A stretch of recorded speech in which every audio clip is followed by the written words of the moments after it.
And friends आज हम इस वीडियो में स्पॉटिंग द एरर्स सीखेंगे।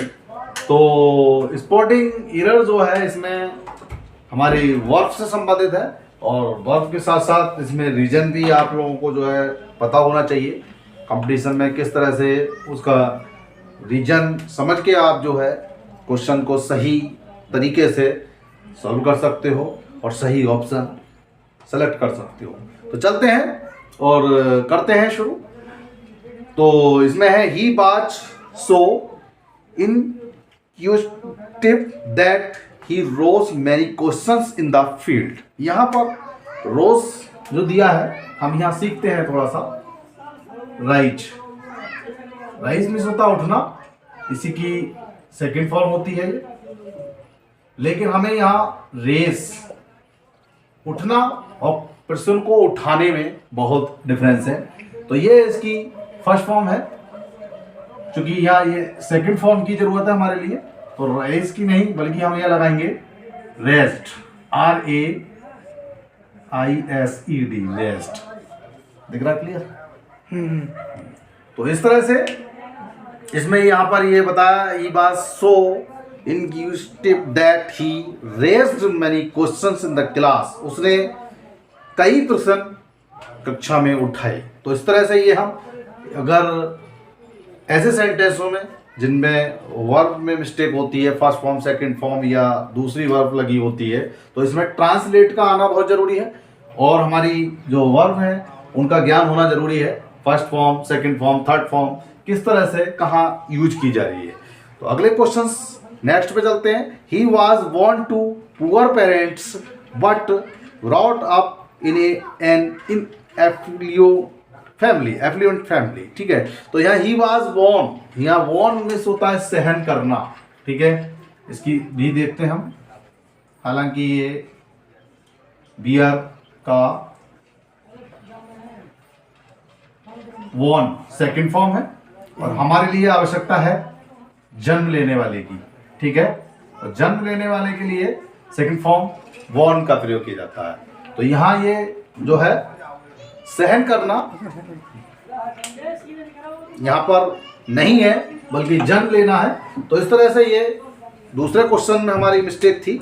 Next, the university was found in 1915 when India was not self-dependent in many aspects। तो यहाँ पर द यूनिवर्सिटी वाज दिया जाएगा तो फाउंड का यूज नहीं किया जाता है। यहाँ पर बाज के साथ थर्ड फॉर्म का यूज किया जाता है। तो फाउंड हमारी जो है सेकंड फॉर्म। इसी तरह से फाउंड का ये होता है हमारा फाइंड, फाइंड का फाउंड, और इसमें फाउंडेड का प्रयोग किया जाएगा यहाँ पर फाउंडेड। तो इसमें ये मिस्टेक है हमारी, founded. Next, I complaint against him as in spite of repeated warnings he failed to mend his ways.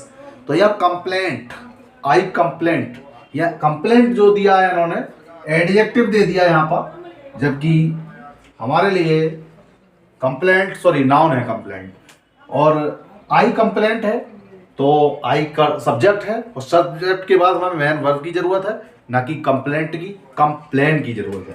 तो देखते हैं, ये छोटी छोटी मिस्टेक है जो हमें पहचाननी है। ये हमारा नाउन से संबंधित हो गया, लेकिन हमें यहां वर्ब चाहिए, यानी कि कंप्लेंट, यानी कि इसकी थर्ड फॉर्म।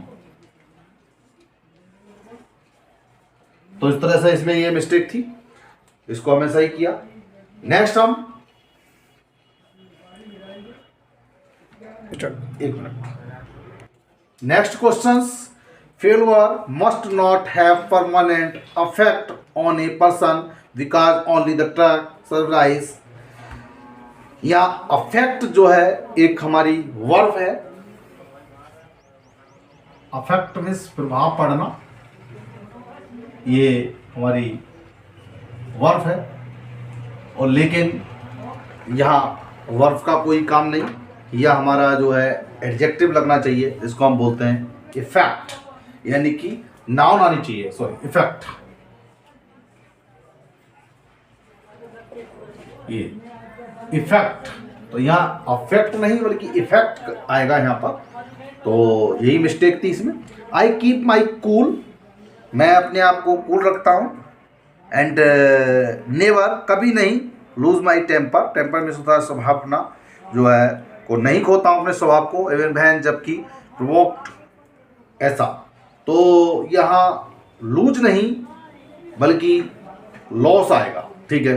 लूज मिस होता है ढीला और लॉस मिस होता है खोना, तो दोनों में डिफरेंस है, ठीक है।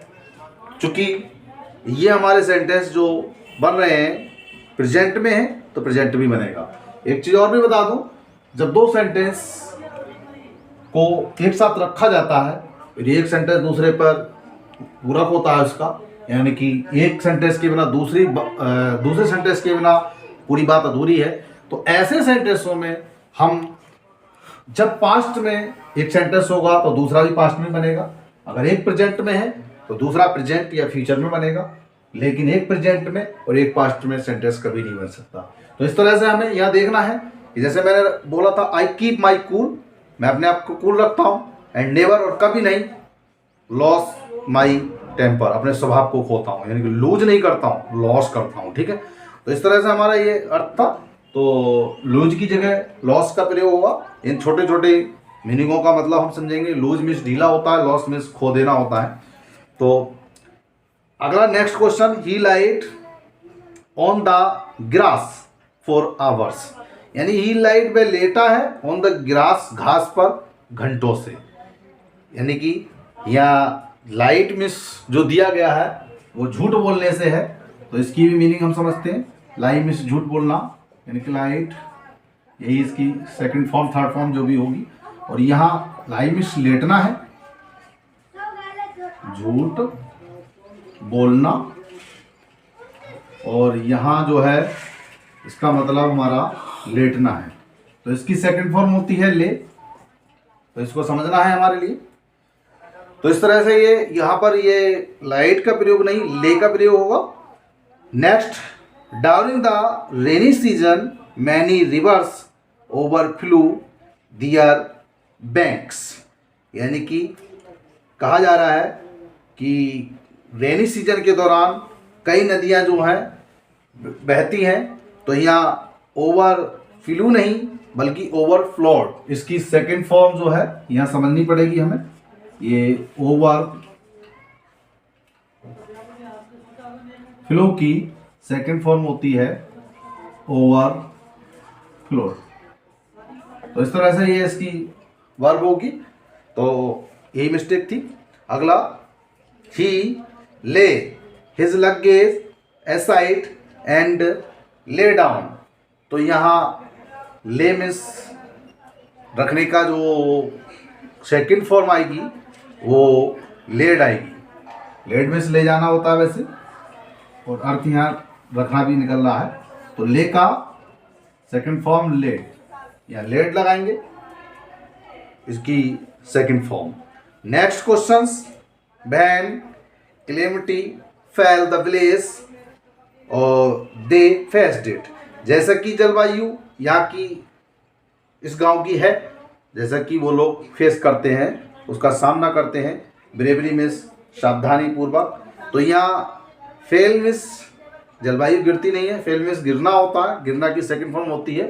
तो इसका जो घटित होने के लिए लगाते हैं तो इसको हम बी फेल लगाते हैं, या हमेशा वी फेल का यूज होगा।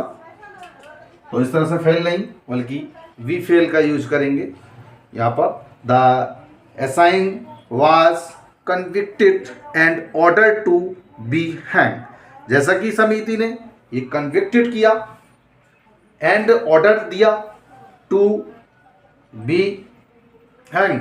हंग मिस होता है लटकाना, और जबकि यहाँ ऑर्डर दिया जा रहा है फांसी देने के लिए, तो हंग का हम यहाँ हंग नहीं लगाएंगे, ये हैंग की सेकंड फॉर्म होती है, और हमें लगाना है हैंग्ड, यानी कि फांसी पे लटका देना। ये रहा आपका इस तरह से, ये हैंग, फांसी पर लटकाने की सेकंड फॉर्म होती है हैंग्ड, ठीक है। तो इस तरह से ये फांसी देना है और वो हंग का यानी कि लटकाना है, तो दोनों का मतलब अलग अलग है। If I leave now, next question next पढ़ रहा हूँ। इफ आई लीव नाउ, यदि मैं अब छोड़ता हूँ, I will not be able to return back before 9 PM। ऐसे सेंटेंसों को भी ध्यान में रखना है जहाँ पर दो सेंटेंसों, दो वर्ड्स को एक ही अर्थ वाले रख दिए जाते हैं, जैसे कि रिटर्न और बैक दोनों को रख दिया यहाँ पर, तो यहाँ पर एक बैक को हटा देंगे और रिटर्न यहाँ पर जोड़ देंगे। तो इस तरह से बैक को अलग हटा के यानी कि सेंटेंस बन जाएगा if I leave now I will not be able to return before 9 PM। अगला है when the company offered him a purse on his retirement. उसके रिटायरमेंट में उसको एक पर्स ऑफर किया, भेंट किया, ही रिफ्यूज, उसने मना कर दिया, टू एग्री इट, इसे लेने से, अर्थात इससे वो सहमत नहीं बल्कि इसे स्वीकार करने से उसने मना कर दिया। तो यहाँ एग्रीड जो लगाया है इन्होंने गलत है, इसकी जगह हम एक्सेप्ट का प्रयोग करेंगे यानी कि स्वीकार करना। तो इस तरह से ये हमारा यहाँ एक्सेप्ट हो जाएगा, स्वीकार करना। The timid creature was driven into a narrow lane where it was secluded by the kidnapper. तो यहाँ इसका जो सिले का सिल्यूट नहीं बल्कि स्लैन होता है, तो इसको हम जो है सिलैन लगाएंगे स्लू का, तो यहाँ इसकी जो मीनिंग आएगी वो सिलैन आएगी यहाँ पर, ठीक है। तो इस तरह से next question, being implicated in a murder case he was conclusively suspected।